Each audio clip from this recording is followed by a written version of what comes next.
Hello, everybody. I'm Cayden Wright. If you don't know me already, I'm computing security, or I guess cybersecurity now that they changed it, bachelor's, master's, and I graduate in 27. A little more about me. I'm a second-year SubGHz major here at RIT. Got a criminal justice minor going on.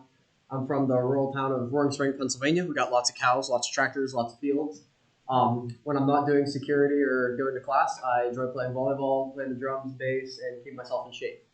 I really love capybaras. They're my favorite animal, and you'll see that throughout this presentation. My other fun fact is that I have a U.S. patent to my name. I'm the named inventor of U.S. patent 111811514. There's my email if you ever want to get in contact with me. So today's talk is a sort of beginner-friendly introduction to the Flipper Zero and what it is and what it isn't, what it can and can't do, and just some general tips and tricks for using it. So first, let's talk about what isn't a Flipper. The Flipper is not a groundbreaking hacking tool. It doesn't have a button that just says, oh, hack this thing, and you push it. It's a combination of many pre-existing technologies all in one small package. Now, that being said, it's also not a plug-and-play toy. You really have to know and understand how these things work to use it. Although, the Flipper makes this very easy to understand through graphical menus and great documentation. TikTok and other social media often create a lot of panic around the Flipper because they either just fake these videos of the Flipper hacking things, or they're just not explained very well. So now that we know what a Flipper isn't, what is a Flipper? For those who haven't seen, this is the Flipper. It's about a little smaller than my cell phone, probably twice as thick. And as for the documentation, it's a portable multi-tool for pen testers and geeks in a toy-like body. So like I said before, the Flipper is just a combination of many pre-existing technologies, including an infrared eye and transmitter, a SubGHz Radio, NFC reader-writer emulator, USB keyboard emulation, and so much more. You'll see nothing right now because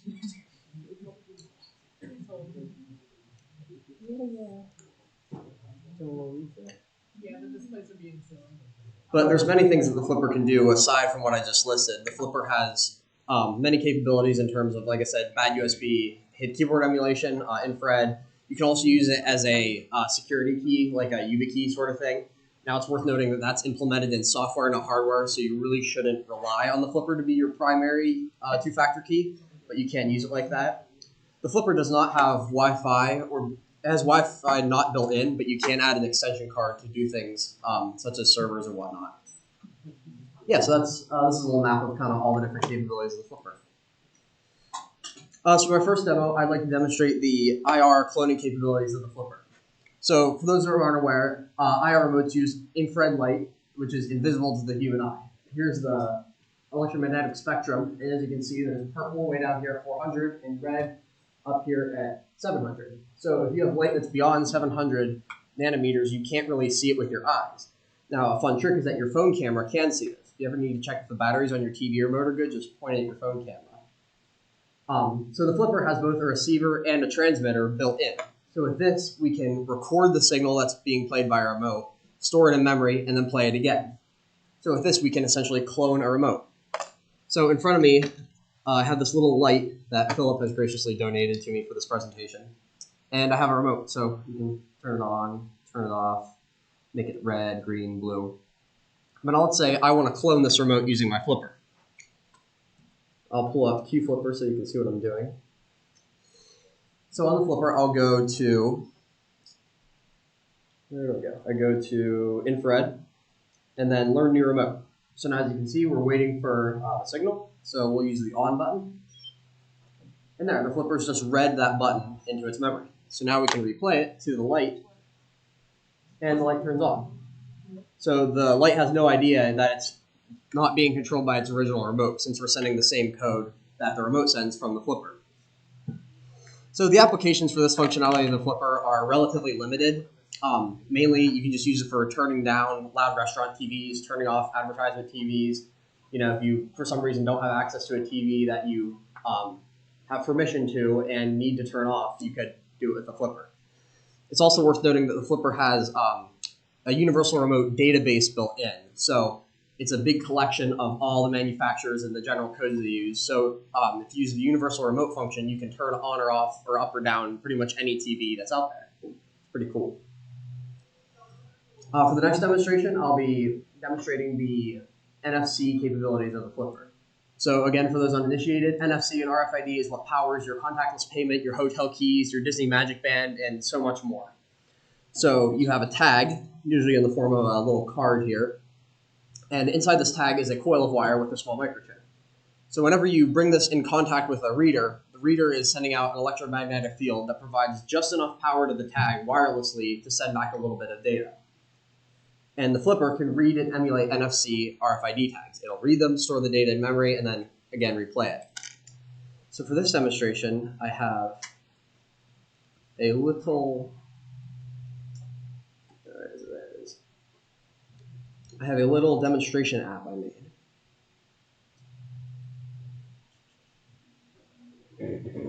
It has to do with capybaras, so be excited.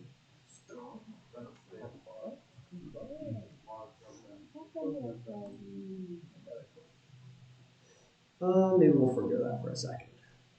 Okay, well, my other demo here is this little hotel door lock. It's really just an Arduino in disguise, but just use your imagination with me for a minute. So as you can see, this hotel door lock will beep and flash green. Man, today is not a good day for this.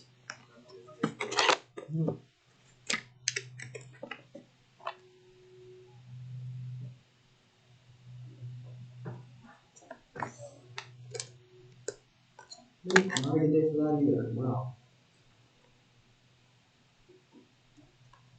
There we go. Okay, I can show you with the Capybara app like I originally intended. So, this little app here is called Capybara NFC, and I made it legitimately only for this purpose. So the capybara likes to eat food from this tag. So if I touch it, you can't hear it, but there's the Minecraft eating noise playing under that. There. I don't know if stream can hear it, but yeah, so the capybara likes to eat food from this card. Now if I show him any other card, like here's one of these little key fobs, he doesn't like that card. So now I need to clone this card to feed my capybara. So we're going to use the flipper to help me here. So on the flipper, we're going to back out of infrared and go to NFC. And we're going to read the card. So apply the card to the flipper's back. Takes just a second. And now we've read the card. So let's emulate this and see if our capybara friend likes the emulated version of his food. You heard it there, but...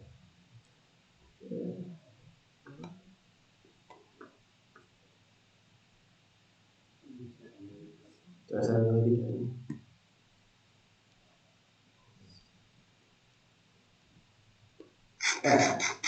Yeah, so the capybara likes that food, obviously.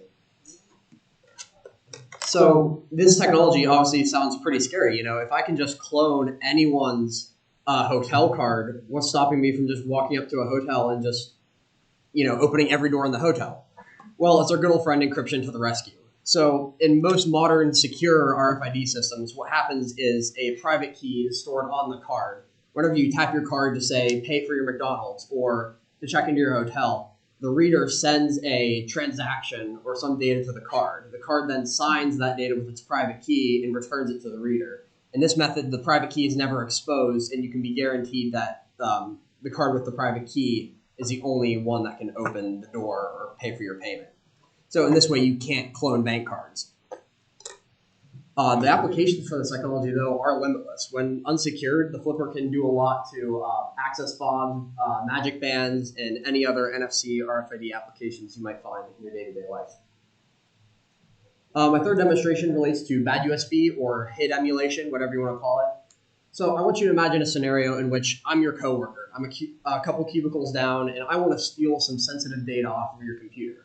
Now, I could spend weeks and months and years developing an NSA-level exploit to penetrate all these firewalls and to evade all these detection systems, or I could just walk down to your computer when you go to get coffee. In this way, physical access is the ultimate hack, if you think about it. If you're logged into your computer and I walk up to type on the keyboard, your computer has almost no way of differentiating you from me, and so in this way, I can impersonate you.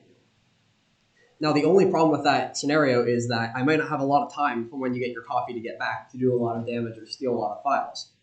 And this is where the flipper comes in. The flipper can pretend to be a keyboard and type things at lightning speed. So let's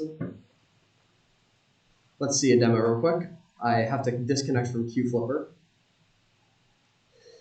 So now, if I back out of my flipper menu and go to the bad USB menu,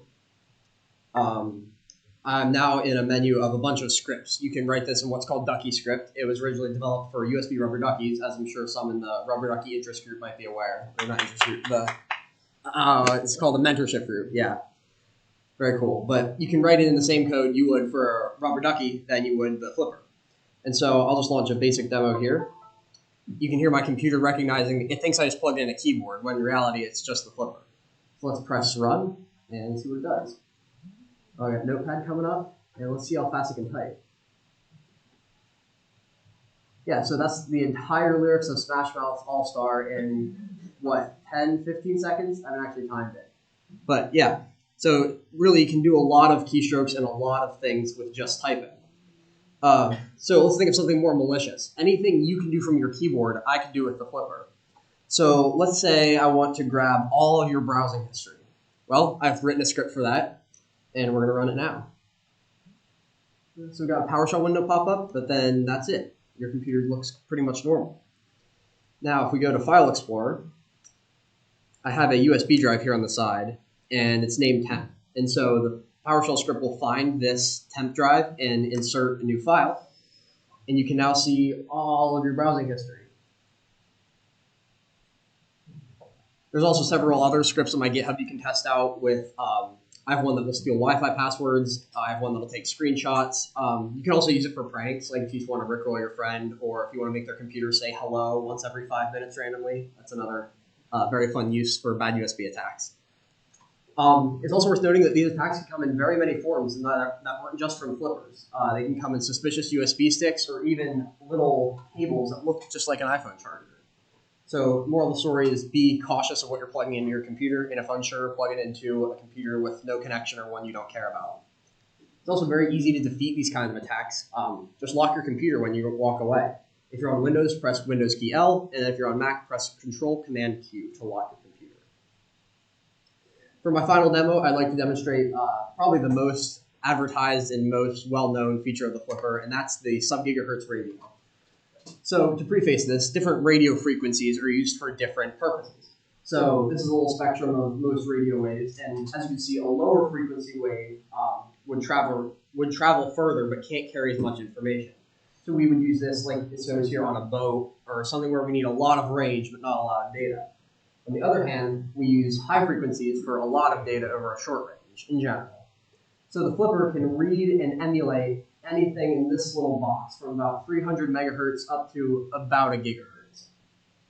And so this little range, you'd be surprised, includes many, many devices. It includes garage door openers, key fobs, doorbells, LED strips, and many more things. This is also famously how the flipper can open Tesla charge doors. The supercharger emits a very low power radio frequency signal to open the car door for convenience, and with the flipper we can just clone and replay that, basically. So let's see a demo here. Here I have the world's most annoying doorbell. I'm sorry for my roommates for having to put up with this. Yeah, so it's just an everyday $5 doorbell from Harbor Freight. And so let's say I want to clone that with a flipper. I'll pull back up QFlipper so you can see what I'm doing.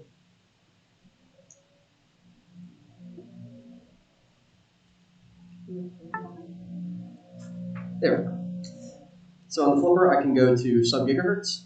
Now first we need to find out what frequency this remote is on. There's different frequencies that can be used by different things, so we'll use the frequency analyzer tool to help us. Noise warning again here. We're going to press this and see what kind of frequency we get. So it's around 315 megahertz. So now let's go back to read in the SubGHz menu. And we'll make sure our frequency is set correctly. We'll leave the modulation as the default. Everything else is default. And now we're listening. So again, noise warning. We're going to play the signal. Oh, it looks like we've got the code. So now once we have the code, we can send it. Here we go again. Okay, that's enough of the doorbell for a little bit. But yeah, we basically just sniffed the data that the remote sent, and we've emulated the remote. We've successfully impersonated a real user of this device with the flipper. So again, like the NFC thing, this sounds really bad. I can just walk around to anyone's doorbell or garage door opener and open it. Well, it's not quite so easy. Again, encryption saves the day through the form of rolling code. Rolling code isn't perhaps encryption, however, I believe it performs the same function as encryption in this context. So here's a little visual of rolling code. So first, the receiver and the transmitter need to agree on a seed. Have you ever used like learn mode on your garage door to attach a new remote? This is how it works. The transmitter sends out the seed. This is the original value that the pseudo-random number generators will use to generate codes. So now once both of the garage door opener, the receiver, and the transmitter have the seed, they generate a list of 3, 4, 50, however many codes. So now when we want to open the door, we send the first code on the list. And once that code is used, it is crossed off and cannot be used. So this way, if someone were to clone the remote, like in the flipper example, they would not be able to open the garage door because they're using an old code. But now this presents a problem. What happens if I send the first code, but the receiver doesn't hear it and thus doesn't cross it off? So now we're out of sync. The remote's going to send 2B, but the garage door opener is listening for 1A. The solution is to listen for multiple codes. Maybe it's 3, maybe it's 50. Again, it depends on what manufacturer it is, but we listen for multiple codes. So now whenever we send 2B, the garage door opener says, oh, that's a newer code, but we'll cross them both off, and now we're back in sync.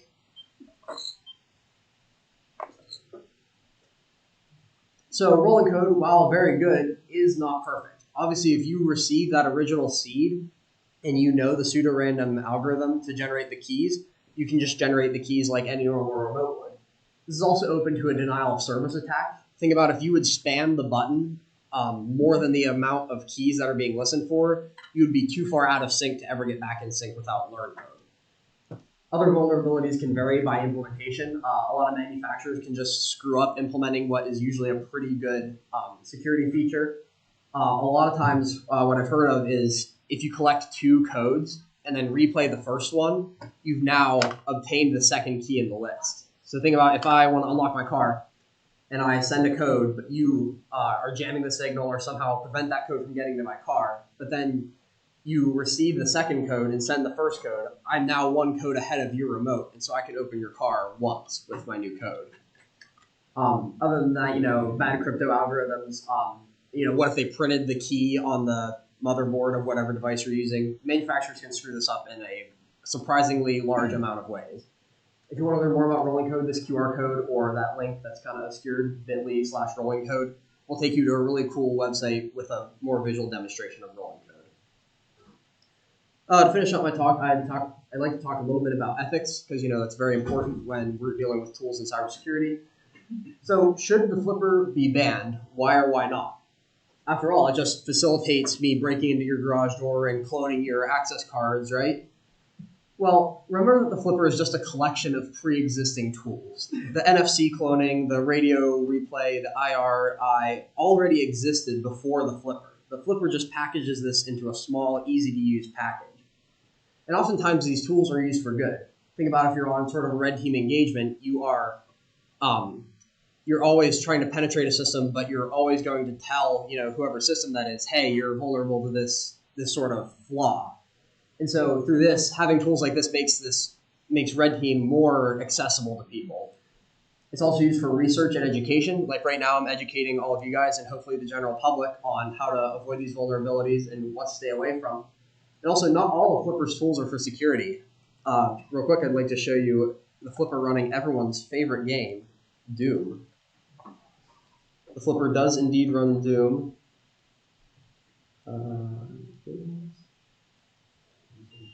Yeah, and it's even playing the Doom theme song.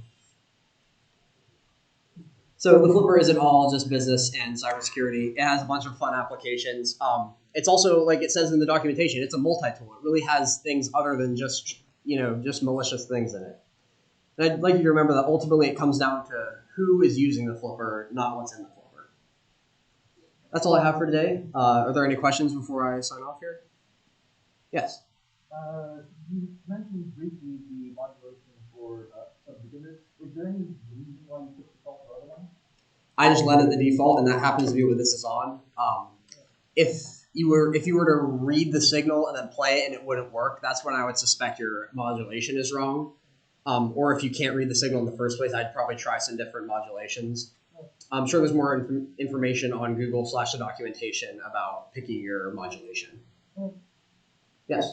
This is less technical, but because we were talking about how like education can be just like a flipper, but also have a bunch of like, trauma and stuff attached to it. Because there's a lot of people in the security world who think kids don't get a chance to tinker enough to really get invested in security at like a younger age. Do you think the flipper can help that, or do you think it's going to hurt what you think? I think it can help. See, the problem is, like you said, like TikTok and all this other stuff creates this big drama around the flipper, and that's why people either don't want to buy one, or they're scared of it, or they don't understand how it works. It's because these drama videos are saying, "Oh, look what I hacked with the flipper," when in reality, it's either fake or they had it set up beforehand. I think overall, the flipper can really help education by packaging so many different tools in a single package. Like, you imagine if maybe a high school class has 10 of these that they can loan out for a class on NFC or a class on radio. I just think overall it needs to beat its reputation is the problem. And that's where we come in as security professionals to destigmatize the flipper and demystify it, like my presentation is titled.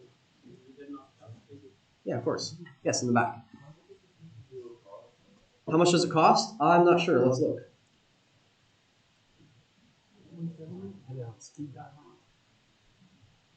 $169. So, in my opinion, it's a little expensive for what it does, but considering the fact that it's that easy to use, I think what you're paying for is really not the hardware, but you're paying for the support, the documentation, and also the community. If you ask pretty much any member of RITSEC, they've heard of the flipper and at least can tell you what it does and where to get support for it. Almost, dare I say, like an Apple tax. Whenever you buy an Apple product, you're not really paying for the hardware, you're paying for the Apple experience, I guess. Sorry, Apple fans, don't come at me. Yeah, anything else? Chase? Do you know one thing that the flipper can hack? What? A lanyard. Whoa! Thank you, everybody. Thanks for having me. I can take that off of you. Oh my gosh, what a swag presentation. Thank you, Cayden.